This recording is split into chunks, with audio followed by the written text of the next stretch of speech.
अस्सलाम वालेकुम नाज़रीन, मैं शुएब अली उमरानी ऐं तव्हां ॾिसी रहिया आहियो BR टाइम न्यूज़। सभ खां पहिरियों शामिल कंदासीं हीअ रिपोर्ट। वज़ीर आज़म इमरान ख़ान लॉकडाउन सबबि बेरोज़गार थींदड़नि लाइ इमदादी पैकेज जो ऐलान करे छॾियो। हर मुतासिर खे 12,000 रुपया मिलंदा। रजिस्ट्रेशन लाइ वेब पोर्टल बि जारी। वज़ीर आज़म चयो आहे त बेरोज़गार थियल पाण खे रजिस्ट्रेशन कराइनि, पंहिंजो नालो बि ॿुधाइनि ऐं उहो बि ॿुधाइनि त उहे कीअं बेरोज़गार थिया। लॉकडाउन सबबि बेरोज़गार थियल माण्हुनि जी तकलीफ़ुनि खां वाक़िफ़ आहियूं। इस्लामाबाद में ॻाल्हाईंदे वज़ीर आज़म चयो त एहसास प्रोग्राम तहत रक़म रुगो मिस्कीन माण्हुनि में विरहाई वेंदी। सिंध सरकार जी वज़ीर आज़म ऐं वफ़ाक़ी सरकार ते छिती तनक़ीद। सूबाई वज़ीर नासिर हुसैन शाह चयो आहे त वज़ीर आज़म ऐं वफ़ाक़ी हुकूमत जी नाअहलीअ सबबि मुल्क में कोरोना वायरस वधी रहियो आहे। वफ़ाक़ी सरकार वापारियुनि खे कारोबार खोलण लाइ भड़काए रही आहे। कराची में गॾियल प्रेस कॉन्फ्रेंस कंदे नासिर हुसैन शाह चयो त सिंध में लॉकडाउन जी मुखालफ़त कंदड़ ॿुधाइनि त पंजाब ऐं इस्लामाबाद में कहिड़ी अशराकिया लॉकडाउन कयो आहे। वफ़ाक़ी वज़ीर फैसल वावड़ा चयो आहे त कराचीअ खे मुंहं जो दड़ो बणाइण न ॾींदासीं। सिंध हुकूमत कोरोना जी रोकथाम बदिरां अवाम खे डिॼारे रही आहे ऐं हुन वधीक चयो त सिंध में कणक जूं बोरियुनि ऐं कुते जे वैक्सीन जा पैसा बि हड़प कया विया। पीपी क़यादत वफ़ाक़ पारां पैसा न मिलण जो पिटको बंदि करे सिंध में एहसास प्रोग्राम तहत अरबे रुपया विरहाया विया आहिनि। नवाबशाह में पुलिस जो नकली जूस ठाहिण वारी फैक्ट्रीअ ते छापो। हज़ारे बोतलुनि समेत 3 ॼणनि खे गिरफ़्तार कयो वियो। बी सेक्शन जी पुलिस नवाबशाह हाशिम टाउन में हिकु होटल ते छापो हयो, जितां आसिफ गौरी, आफ्ताब गौरी ऐं तनवीर गौरीअ खे गिरफ़्तार करे वरितो। जंहिं ते DSP मुबीन पड़ियाड़ जो चवणु हुयो त असांखे इतला मिलिया त उते नकली जूस तयारु थिए पियो। जंहिं ते फैक्ट्रीअ जे मालिक आफ्ताब जो चवणु हुयो त असांजी फैक्ट्रीअ में असुल जूस तयारु थिए थो, जंहिं जा काग़ज़ असां पुलिस खे ॾिना आहिनि। ज़िले नौशहर फेरोज़ में लॉकडाउन में हर रोज़ सख़्ती वधंदी पई वञे। नौशहर फेरोज़ जी इंतज़ामिया लॉकडाउन ते सख़्तीअ सां अमल करण लाइ ज़िले नौशहर फेरोज़ जी शाही बाज़ार, रेशम गली ऐं शहर जे मुख़्तलिफ़ बाज़ारुनि जे दुकाननि खे सील कयो पियो वञे, जंहिं सबबि नंढा दुकानदार तमामु परेशान। दरिया खान मरी फुल शहर भरिसां ॻोठ बहारो वॻण में काल्ह अचानक कखावनि घरनि खे बाहि वकोड़े वई। बाहि लॻण सबबि चइनि पोरियतुनि जा घर ऐं घरनि में पियल समूरो सामान सड़ी राख बणिजी वियो।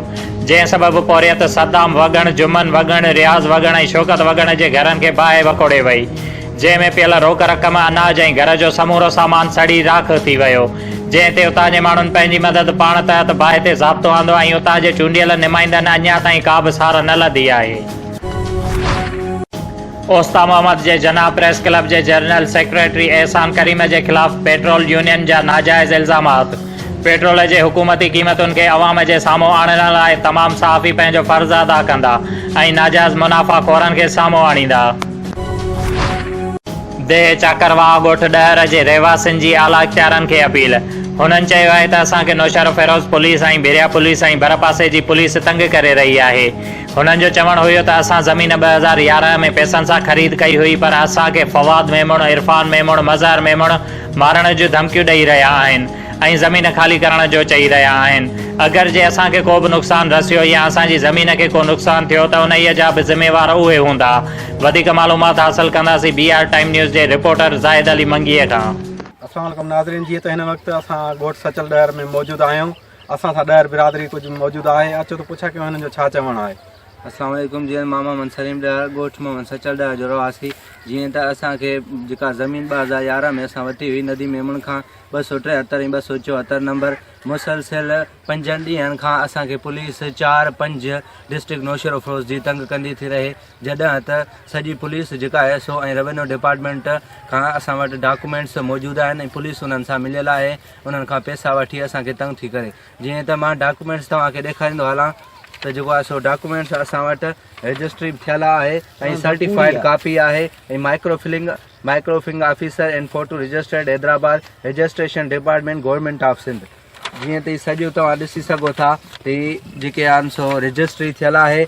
उन खां पोइ 7 फार्म जा असां वटि डॉक्यूमेंट्स सभु मौजूदु आहिनि ऐं अहिड़ा ऐं असां 2018 में बैंक मां बि जेको आहे ऐं ॾिसी सघो था 274 नंबर ते जेको असां सां लोन बि असांखे जारी थियल आहे। उन खां पोइ असांजी बैंक 2018 में जेका ज़मीन डॉक्यूमेंट्स असांजा ज़रिए तरक़ियाती बैंक भेरिया रोड भेरिया सिटी में असांजी बैंक ते लोन पंहिंजो ज़मीन जो 2 लख रुपया लोन बि खयल आहे। उन खां उन जे बावजूद बि पूरो ढलुनि जो रसीद हाणे केरु थो तव्हांखे तंग करे? असांखे साईं पंहिंजो फवाद मेमण, इरफान मेमण, मज़हर मेमण ऐं पंहिंजो जेको आहे सो अमानत जी ॾहर जेको आहे सो असांखे तंग थो करे। उहे चवनि था ज़मीन तव्हांजी न आहे, ज़मीन छॾे वञो न त जेको आहे सो तव्हांखे जानी माली नुक़सान असां पहुचाईंदासीं। ज़मीन वरिती कंहिंखां आहे तव्हां? असां ज़मीन वरिती हुई नदी मेमण खां ऐं उनजा भाउ पंहिंजो अमार अज़ीज़ ऐं उन्हनि ॿियो टियों भाउ जा खां अटानी पवनि। घणो टाइम थींदो तव्हांखे? तक़रीबन 10 साल ई असांखे थी विया आहिनि ऐं जेको असां वटि रिकॉर्ड 10 साल खां मौजूदु आहे। 10 सालनि जो हुन पोज़ेशन ऐं जेको कब्ज़ो आहे हुन खाधो आहे। असां ईअं ई गुज़र सफ़र कयो आहे, मुंहिंजी बुख ई बदहाली थी।